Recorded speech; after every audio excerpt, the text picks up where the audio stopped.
You go. Kirsty LEach. Stacey. Adam Elvins. Right, so good afternoon. This is our presentation on how technological resources impact on the teaching of English. During this presentation, we aim to discuss two main areas of technology and how they impact on children's learning. We'll talk in depth about ebooks and blogs and social media. We will also make links to other areas of technology and compare and contrast their impact on English teaching and learning. So first, it's necessary to understand how technology links with children's education and daily lives. Children are now exposed to more and more experiences with technology outside of school. This is having an impact on how effectively traditional pedagogical methods engage children in the learning process. Digital technologies can support teachers engaging and motivating pupils, and this is a requirement of the teacher standards. Standard 5 also expects teachers to respond to the needs of all pupils, and Prensky talks about how children are being natives in a digital world. For teachers, this means their response to children's needs has to continue to evolve, as the digital natives of today's classrooms have a different set of needs to those before them. When thinking about the English curriculum, Ofsted's report Moving English Forward argues for an English curriculum that makes use of modern technology. The importance of this is demonstrated in the formation of a new theory of learning, known as connectivism. Downes considers that children not only learn from their peers and teachers, but they now learn from technology also. He believes that children now learn through networking and accessing various sources of knowledge in one place through the use of technology. Therefore, supporting children to be digitally literate is vital in consistently good progress. So, to be digitally literate is to have the skills and understanding to use and produce content that can represent meaning in different formats.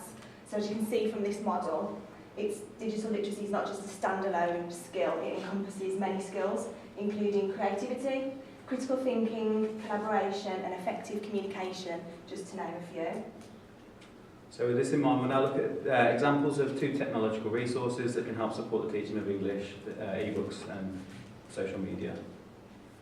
So firstly, ebooks. So they were originally created just to be an electronic representation of a book, and were essentially just a digital copy of a real book. But however, advances in technology have allowed them to develop into a much more usable and interactive device. Many ebooks have additional features such as animation, sound effects, music, and lots of interactivity. As we said earlier, children have much more interaction with technology in everyday life and have an expectation that digital content will be responsive. The more skeuomorphic features, such as page turning of the original ebooks, now seems outdated when compared to the ebooks where the children have the opportunity to decide where and how the story develops. Meek recognises the importance of personalisation when reading and creating stories, linking it to higher involvement in the text. So how does this relate to the national curriculum? The national curriculum requires teachers to foster positive attitudes towards reading. There's international evidence that suggests the enjoyment of reading is more important for academic achievement than the child's socio-economic status. Research also suggests that digital books can alter reading experiences and have been found to support pleasurable reading within the classroom.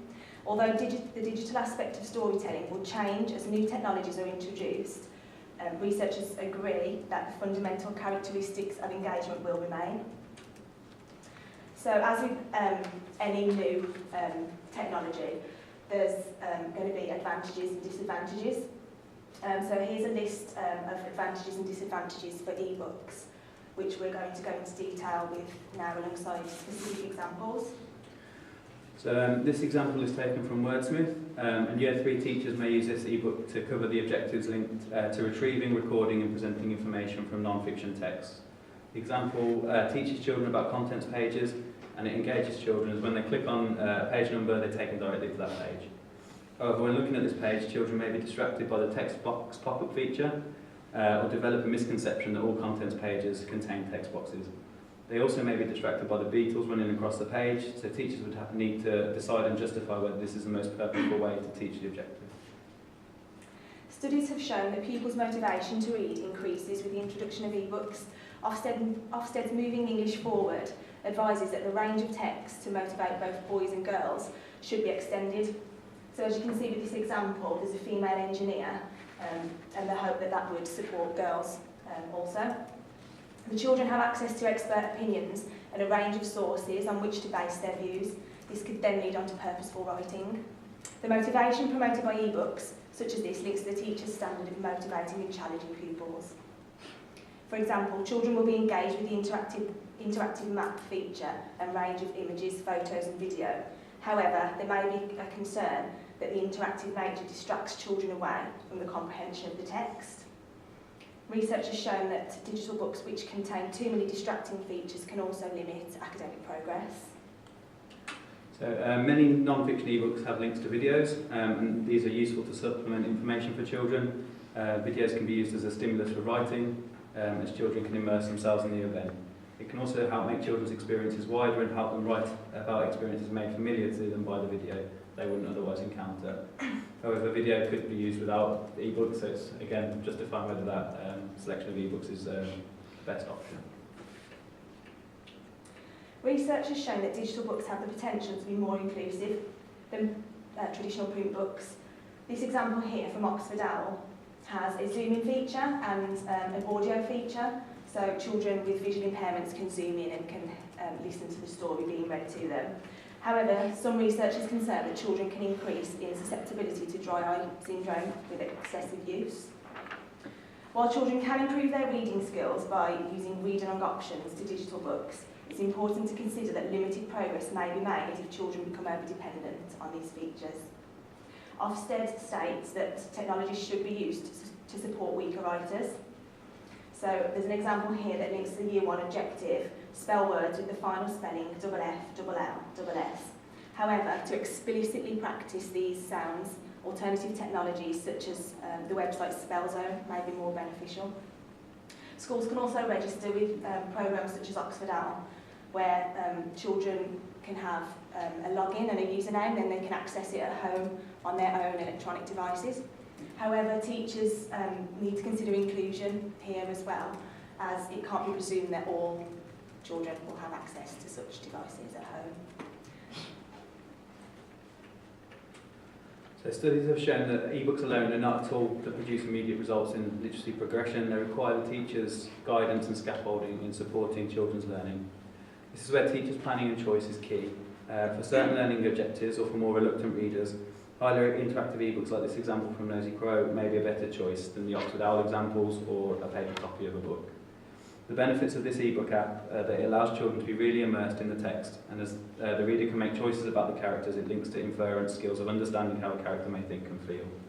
The interactive features of the story promote oral retelling and writing variations on traditional tales, as children can explore how characters act. It also allows teachers to explore elements of stories such as speech bubbles as a springboard for writing with inverted commas. The Year 5 and 6 programme of study states that children should increase their familiarity with a wide variety of texts. Ebooks such as this one facilitates this, as there are a wide range of texts here, all available in the same place.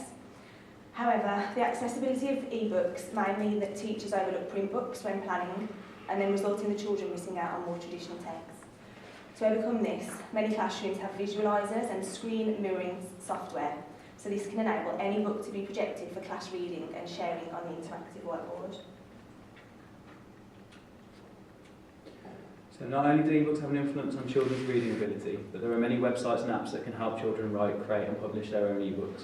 Websites such as Storybird provide pictures and have a word limit that children can use. This requires them to plan around a theme and a plot.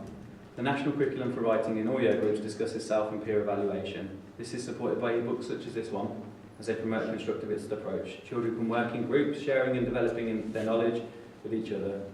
Children who are more competent in digital literacy can support their peers in developing their digital literacy skills. It's an example of Vygotsky's theory where children learn from a more knowledgeable other. So a Key Stage 2 class could write a story for the younger children in the school, and then maybe write a blog about their experiences and how that went. Okay, so moving forward, how could we get the children to build on what they're learning through ebooks? We could ask them to write a blog. They could write a blog on an ebook they've read to be shared with their peers. This would link to many aspects of the national curriculum, talking about children learning for a purpose and a recognised audience, and we'll speak more about that later on. Okay, so what is blogging? So blogs are web pages published to the internet by authors. They're often multimodal, meaning they can include words, pictures, animation and music. Bloggers are the authors writing the blogs. They're often specialists in the field they're writing about, and the information they provide has the opportunity to give the children a more enriched and all-round experience. They're easy to create, they're easy to update, and they allow for interactive information sharing. There's lots of blogging going on these days about many, many different topics which children could use to support further work in class. There's a link on here to give you an example. This was from a lady called Miss McCann. She actually went on an expedition to the North Pole and she wrote a blog about her experiences and about the conditions that she found there. This could be used in class to support other areas of the curriculum such as geography. Moving it on further, children could be asked to imagine their own expedition and therefore write their own blog on their own expedition. How are they used in classrooms? So many different ways. Teachers are creating blogs for children to read, to share ideas. Students can be encouraged to share their ideas and experiences. They could share any particular ebooks they've read recently, how they felt about them. Teachers are communicating with home via blogs, and again, it's supporting children's literacy skills. Why are they using blogs? Ofcom is telling us, Ofcom is telling us that 9 in 10 people have got access to the internet currently in 2018. Therefore, blogging is a medium that many people can use, many people have got access to. As mentioned previously, teachers can use these in class to support the work of other people's views. Lots and lots of different people use these sorts of sites now. We've got Theresa May, Donald Trump, all these sorts of people are using these sorts of sites. Children can learn from other writers and then put their own writing into a real-life context. This links to Vygotsky's theory that children learn better with support and more knowledge of other. Children can also learn from their peers, sharing experiences via blogs.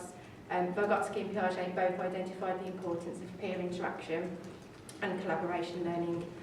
It allows, as mentioned previously, for cross-curriculum opportunities. So, for example, if the children were studying about Martin Luther King, to bring it into the current day, teacher could ask, if Martin Luther King was alive today, what do you think he might tweet? What emoji would he use to convey how he's feeling? So you're bringing in history and you're improving on the literacy skills as well. Again, it can be supported at home, which is a theme that runs through the curriculum. Lots and lots and lots of different sites out there teachers can use for blogging. This one I used, Edmodo, it's absolutely fantastic. It was easy to use. Created my own class, added students, that generated a login for students. I was able to restrict the privacy settings for my class. You can share it with other teachers if that's what you want to do. I was able to physically create a blog. Sorry, you can't see it very well, but this is just me saying, like, hi students, hope you enjoyed Christmas. And we're talking about, things we're going to discuss in the future. And if they've got any ideas on anything they would like to learn about in topic work, add the blog, discuss. As I say, really easy to use. Children can share it with each other. It's a good way of learning from each other. Another way, teacher can add a post, got a link for you for an ebook, have a read of it, let me know what you feel. What do others think? I won't read them out, but there's a few quotes on there for what people are saying. For instance, the bottom one, media literacy, does not need to be a separate subject, so it can be incorporated into all of the other things. We did find a lot out again about social media, about Twitter and that sort of thing, but because of time restraints, we haven't actually got time to go through all of those, but they are on the slides if anybody wanted to have a read. Again, links to teaching standard number 1 and through the national curriculum.